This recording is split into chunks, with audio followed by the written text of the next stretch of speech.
Hi friends, welcome to our channel. நாளைக்கு ஐயனார் துணையில் என்ன நடக்குதுங்கிறத பார்க்கலாம். வாங்க வீடியோக்குள்ளே போகலாம்.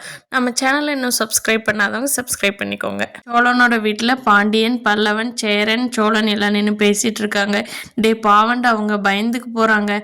நீ இப்படியே போய் சொல்லி போய் கடைசியில் பிரச்சனையில் முடிச்சுட்ற போது சோழா, பார்த்துக்கடா, இப்படியே போய் சொல்லாதடா, உன் வாழ்க்கை நீயே கெடுத்துக்காதடாங்கிற நிலா அவங்க அண்ணிக்கிட்ட ஃபோன் பண்ணி சர்டிஃபிகேட் எல்லாம் கொடுங்கன்னு கேட்டதுக்கு நிலாவோட அண்ணி சரி வான்னு சொல்லியிருக்காங்க. நீ கிளம்பி போகலாமான்னு யோசிச்சுட்டு இருக்காங்க. அப்போ நிலா சரி நம்மளே தனியாகவே போய் வாங்கிட்டு வந்துடலான்ட்டு வீட்டு விட்டு கிளம்பி போகிறாங்க. சோழன் தேடி பார்த்துட்டு நிலாவை காணாமன்ட்டு ஃபோன் பண்ணி பார்க்குறாரு.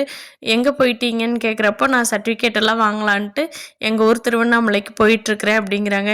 என்னங்க நீங்கள் எங்கிட்ட சொல்லிடக்கூடாதா, நான் கூட வந்திருப்பேன்ல, உங்களுக்கு அங்கே போனால் சேஃப்டியாக இருக்குமான்னு கேட்குறாங்க.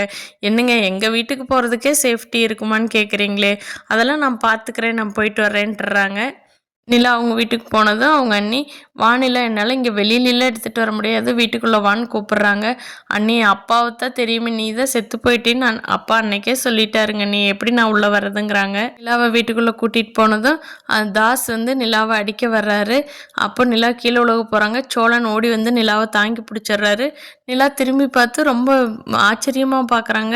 நீங்கள் எப்படிங்க இங்கே வந்தீங்கன்னு, நீங்கள் ஃபோன் பண்ணப்போ நான் அங்கே கிளம்பிட்டேனுங்க, உங்களை தனியாக விடுறதுக்கு எனக்கு மனசு இல்லைங்கன்னு சொல்கிறான். அப்போ தாஸ் நீ அவனை கூட்டிகிட்டு வந்திருப்படி, சும்மா பொய் சொல்கிறதுக்காக நீ மட்டும் வந்தேன்னு சொல்லி உள்ளே வந்தியா, தெரியுண்டி இந்த டிரைவர் அன்னைக்கே நீ விடமாட்டேன்னு இழுத்துட்டு போனது தானே போலீஸ் ஸ்டேஷன்லேங்கிறாரு. அண்ணே அப்படிலாம் இல்லைண்ணே, நான் சொல்கிறத முழுசாக கேளுங்களே, அப்போவும் அப்படித்தான் சூர்யாவை கல்யாணம் பண்ணி வைக்க என்னை புரிஞ்சிக்கவே மாட்டேன்ட்டீங்க, இப்போவும் நான் சொல்கிறத கேட்க மாட்டீங்களா, போடி உனக்கு சர்டிஃபிகேட்டில் எதுவும் இல்லை, நீ அவங்க கூடவே போயிருன்னு தாஸ் சொல்லி சண்டை கட்டிகிட்டு இருக்காரு.